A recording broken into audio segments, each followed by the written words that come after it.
Hello அனைவருக்கும் வணக்கம். நான் கனிமொழி அருண்குமார்.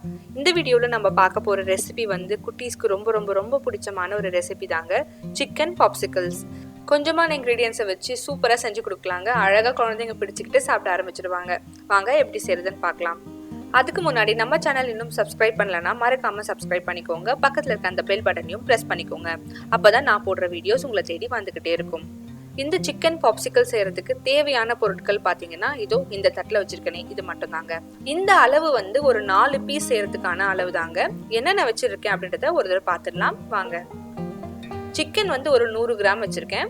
100 கிராம் சிக்கன் வந்து போன்லெஸ் சிக்கனாக எடுத்துக்கோங்க. ஏன்னா நம்ம அரைப்போம், அதனால போன்லெஸ் சிக்கனாக வாங்கிக்கோங்க. அடுத்து பிரெட் வந்து 4 கார்னர் கட் பண்ணிட்டு மிக்சியில் போட்டு ஒரு சுற்றுனீங்கனாலே இந்த மாதிரி பொடி பொடியாக வந்துடுங்க. அதுவே போதும். அண்ட் ஒரே ஒரு முட்டை எடுத்து வச்சுக்கோங்க.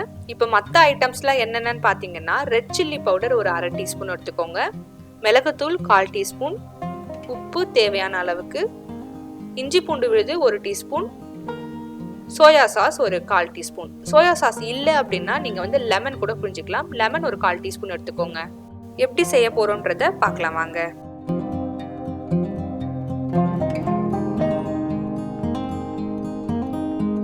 சிக்கனை மிக்சி ஜாரில் போட்டு லைட்டாக அரைச்சாலே போதுங்க. இந்த பதத்துக்கு வந்துடும். ரொம்ப அரைக்கணும்னு அவசியம் கிடையாது. அடுத்து நம்ம ஆல்ரெடி அரைச்சி வச்சிருக்க இந்த பிரெட் தூள், இது வந்து ஒரு 3-4 ஸ்பூன் அளவுக்கு போட்டுக்கோங்க. அடுத்து நம்ம எடுத்து வச்சிருக்க எல்லா பொருளையும் ஒன்னொன்னா சேர்க்க ஆரம்பிக்கலாம். ரெட் சில்லி பவுடர், மிளகுத்தூள், உப்பு, இஞ்சி பூண்டு விழுது, கொஞ்சமா சோயா சாஸ். இப்போ கையில கொஞ்சம் எண்ணெய் தடவிட்டு நல்லா சப்பாத்தி மாவு பிசைற மாதிரி பிசைஞ்சுக்கோங்க.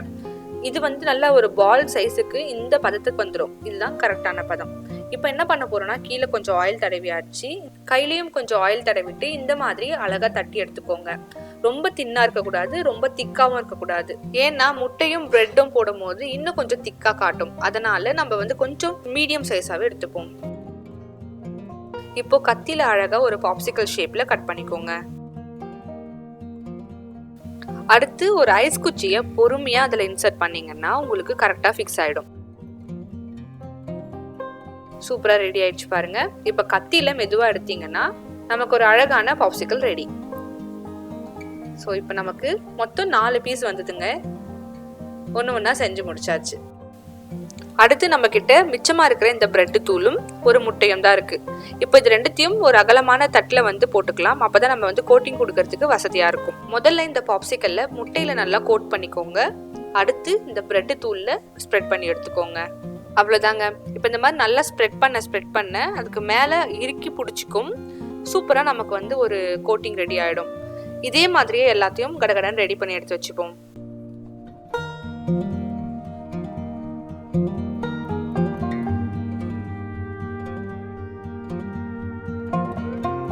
பொரிக்கிறதுக்கு இந்த மாதிரி ஃப்ளாட் பேன் யூஸ் பண்ணிக்கோங்க. அப்போதான் நமக்கு வந்து உடையாம ஈஸியாக வரும்.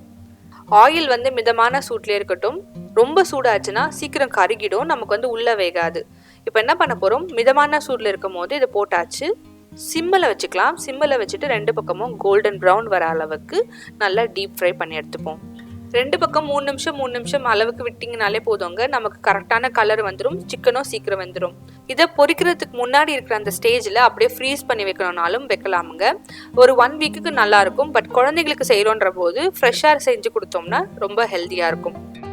2 பக்கமும் நல்ல ஒரு கோல்டன் ப்ரௌன் கலர் வர அளவுக்கு பொரிச்சிங்கன்னா இப்படி தாங்க இருக்கும். ஸோ இந்த பதத்தில் இருக்கும் போது எடுத்துடுங்க.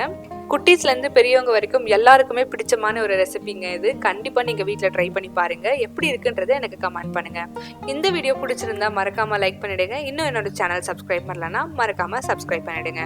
தேங்க்யூ. தேங்க்ஸ் ஃபார் வாட்சிங்.